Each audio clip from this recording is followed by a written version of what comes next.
They're known as the king of the jungle, and these magnificent predators prowl around South Africa's savannas with an unmistakable air of royalty.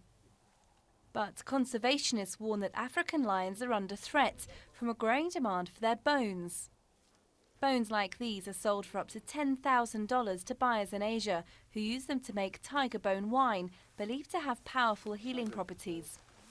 Lions are seen as a substitute now that tigers are on the brink of extinction.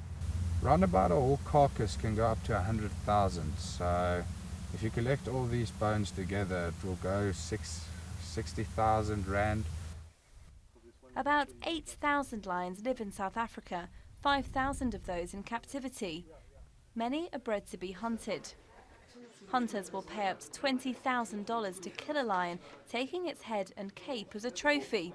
Now breeders can make half as much again simply by selling its bones. Conservationists warn that poaching could be a cheaper alternative. Lion numbers are declining, and we're very worried that lions may become a threatened species like we've got with the rhinos at the moment. But breeders say the opposite is true. They claim that selling the bones legally actually reduces the threat of poaching. If lion bone is available legally on the market, why would anyone choose to take all the risks and the cost associated with poaching? The number of permits allowing the export of lion bones has increased tenfold, from 60 in 2008 to 612 in 2010. An online petition is calling for the trade to be banned in the same way as tiger bones and rhino horns. But there's debate over how effective that would be.